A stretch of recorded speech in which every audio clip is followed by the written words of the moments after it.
Husker football has a new voice coming this fall. His name is Kyle Crooks, and I am fortunate enough to be joined with him right now. And Kyle, thank you for maybe this is your first TV interview outside of Sports Nightly on Monday. How does that sound? Does that sound accurate?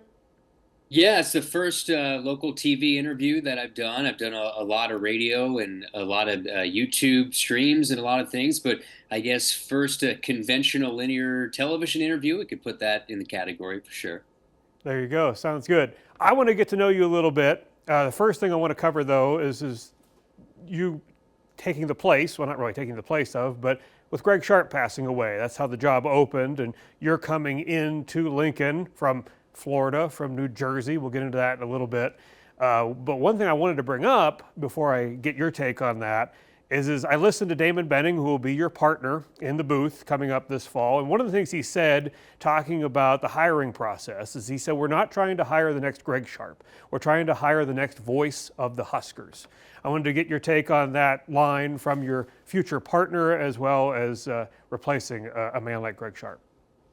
Yeah, going to the latter first. I think it's important for whoever this was going to be in the hiring process is they have to be themselves. It would be a disservice to the memory of Greg and everybody around the Huskers radio network if I came in trying to be Greg. There's only one Greg Sharp, and he's forever the voice of the Huskers, and the name's over his booth for a reason. So I think that is the biggest challenge, right? It is now stepping in and finding a way to create your own path, and that's going to take some time. I think when it comes to transitions and in a big spot in a big situation like this, it comes down to okay, I have to be myself, and I have to trust that the fan base is going to eventually come along and be happy with the job that I'm doing. I think when I think about my job and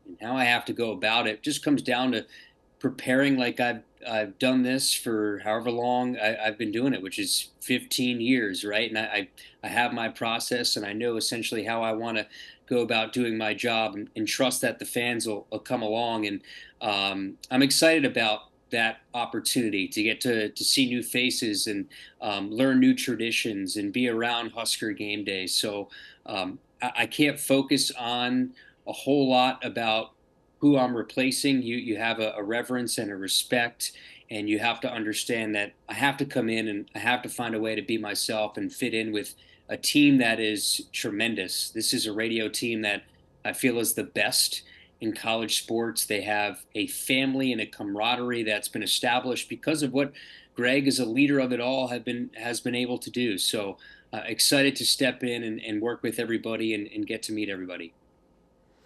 I know you've talked about this a few times this week already, but tell us a little bit about yourself. You're coming by way of Florida. You did quite a bit of announcing down there for 8 years, I believe, and then you're originally from the East Coast. Touch on your beginnings there a little bit. Yeah, so it started grew up in northern New Jersey. I went to a small 4-year university, William Patterson University, and I was the sports director of the college radio station, did just about everything: football, basketball, baseball, softball. I hosted a talk show and did Division 3, Division 2, high school, all those small sports and smaller levels to eventually work yourself up to what this has become, and finding myself at Florida with the Gators. I arrived in Gainesville in 2017. So from there, I've been a part of the football broadcast, men's and women's basketball, baseball, softball. I've even done some gymnastics. It's been a long journey of working at different levels and traveling all over to different states and doing games for not all that much money, but trying to make it work, and working odd jobs as I went along before I got to Florida. And then the Gators allowed me an opportunity to get better. These last 8 years have been some of the more rewarding years of my professional life. Just doing a lot of radio and understanding, stepping into some situations where you may not be all that comfortable, and eventually getting comfortable. Being able to be out in the community and talk to people and be around a game day in the SEC, and just see how a big brand sort of goes about it's business. And I've been so grateful for these last 8 seasons here with the Gators. And it's essentially it's set me up for success and what this next chapter is here in Lincoln. Looking at your references, obviously Monday on Sports Nightly, Ian Eagle was on the show talking you up quite a bit. And I believe you also mentioned Kevin Burkhardt and Kevin Harlan are mentors of yours. I don't know how you can get much better than those three fellows. Yeah, it's a great group. All three of them, in some capacity, have called a Super Bowl and have called some of the highest level games and the biggest sports in our country. Ian Eagle's been somebody I've known for quite some time. I was a member of his sports broadcasting camp back when, probably in, I don't know, 2011 or 12 it was, and it got to learn the foundations of how to go about it. And he was one of my first inspirations in this business. I watched a lot of New Jersey Nets basketball growing up in northern New Jersey, and he was a voice that was in my house and on my TV every single night. And a guy like Kevin Burkhardt went to the same small university I did, William Patterson University in Wayne, New Jersey. And he was of all the people that could have been my commencement speaker at my graduation, he was the guy. And it was before he had taken really that next big step in his career at Fox Sports and has had the chance to call two of the last three Super Bowls. And well, he's a testament to, if you stick it out in this industry, eventually it'll come back to pay off. And he was somebody for a while had to give up broadcasting and sell cars just to make a living, and got back in it, and eventually now has gotten to the top of the industry. And a guy that people in the Midwest know well, and Kevin Harlan, who is one of the best broadcasters that we've ever seen. I grew up listening to Kevin Harlan call radio games on Monday night on Westwood One, and that sort of built the foundation for who I am today. So those three have been so key, and there's so many others that you can't mention because there's so many names. But just like anything, when you get to a certain part in a profession, there's a lot of people that help you lift you up along the way, and those three were a big part of that for sure. A lot to this job, not just being the voice of Husker football, even though that's the thing that most people are probably talking about. In the press release, it mentioned that you're also going to be the director of broadcasting for the team. What goes into that? Yeah, it's more of the behind the scenes work, I would say. So, Jessica Cootie, who works on the Huskers radio network, does a lot behind the scenes that you don't even see. And she'll be my co host on Sports Nightly. But there's a lot of editing, video, audio editing that takes place, and being able to upkeep on social media and getting our clips out there. Also, going out and talking to affiliates, and making sure affiliates are happy on the radio network, going out into the community and talking to a lot of Husker fans and get their experiences, and whether they're season ticket holders or people that go to a game here or there, just getting their thoughts on the Husker product. And you get to go out and meet some of the listeners. So that's part of it too. But you get a chance to work hand in hand with I'm a Playfly employee, so you get a chance to work hand in hand with Nebraska athletics and the athletic department, and you get to work on some really cool ideas behind the scenes. But it's more about the day to day of what it takes to upkeep a radio network. Damon Benning this week also went on to say that it sounded like you knew more about Husker broadcast than he did, as far as how everything was structured and all the segments and all that stuff. You came prepared, it sounded like, in the interview process. Yeah, that's just like a broadcaster for a game, right? A 3 hour broadcast. You want to show up and you want to be prepared. And that's the way I attacked this interview process. It's very competitive, 300 plus applicants from what I've been told. So you want to go in with all cylinders firing and all the knowledge that you could possibly drum up. That's what you need to find a way to get to the final stages of a broadcast like this. But the process was just so well handled by Nebraska athletics and Playfly. I can't credit them enough. I guess my advice to broadcasters that are out there that want to do this and are interviewing for jobs, it's sort of take that same tact. If you're going to interview for a place, you want to make sure you know everything about it, so you know what you're stepping into, and you know what the the tasks are ahead. So yeah, that was certainly very much like preparing for a game on a Monday through Friday for a Saturday football game. I took that same mindset here for preparing for interviewing for this job. It's great advice for anybody, for any job for that matter. I have a question. Did Matt Rule have any involvement in the interview process, or did he keep himself out of it?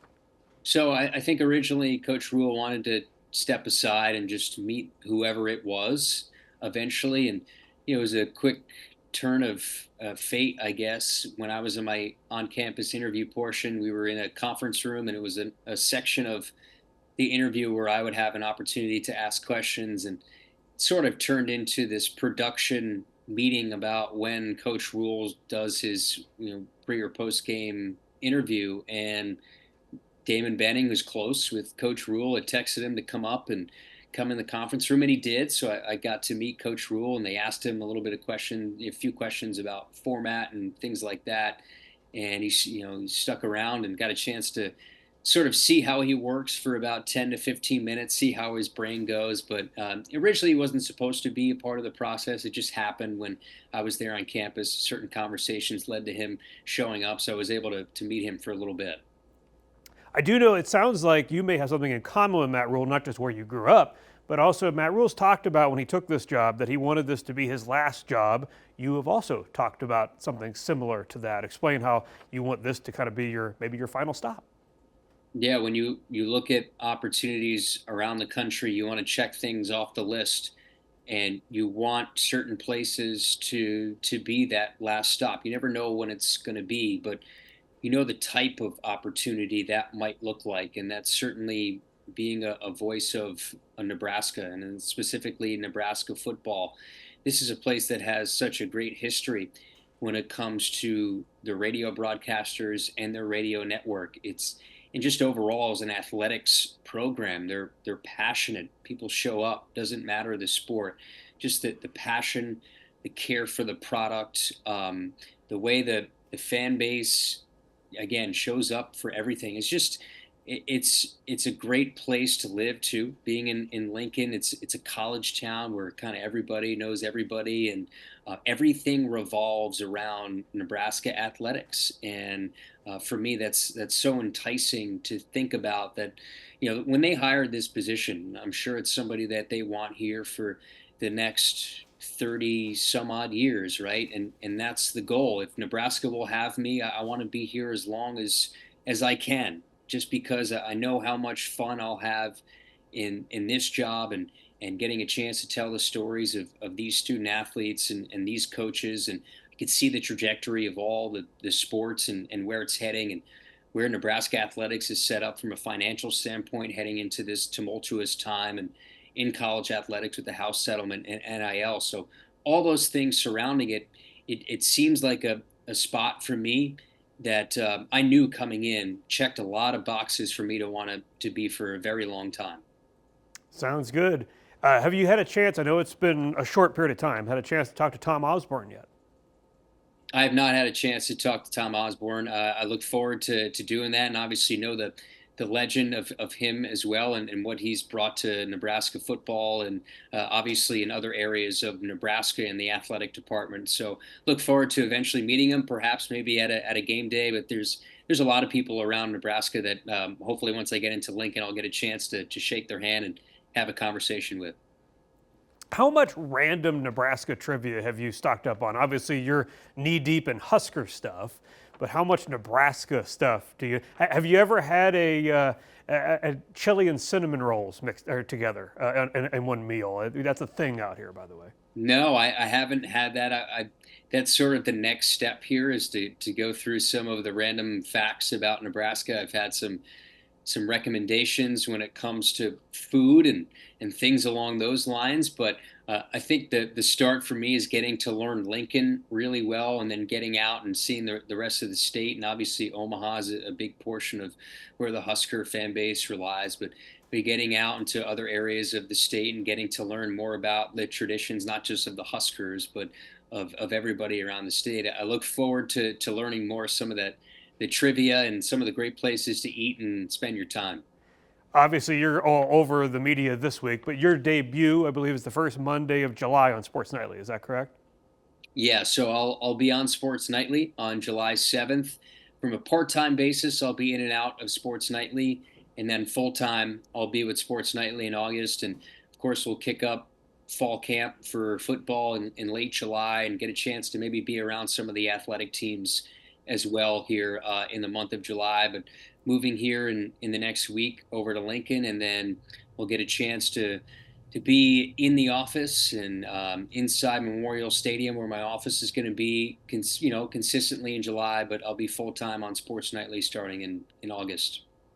Sounds great. By the way, with your timing, we are in storm season right now, so I'll have to have a Okay. chat with Chief Meteorologist Tim Wright about making sure Lincoln doesn't have any tornado warnings going on that weekend. Yeah, I look forward to you guys giving me the heads up if anything's coming. You got my number and my email, so please let me know. There you go. Also, one other thing, I had a chat with Senator Pete Ricketts, U.S. Senator, former governor, today on his press call. He wishes you luck as he looks forward to the Husker season as well. That's exciting, and I just know everybody around the state is excited to get this thing started because they see the momentum of where this is going under Coach Rule, and everything's trending upward right now for Nebraska athletics. And boy, I feel like I'm getting in at the right time, and really excited to get going and see everybody and start calling some games. Sounds good. Kyle Crooks, the new voice of Husker football. Kyle, thank you so much for giving us a few minutes today. Thank you so much for your time.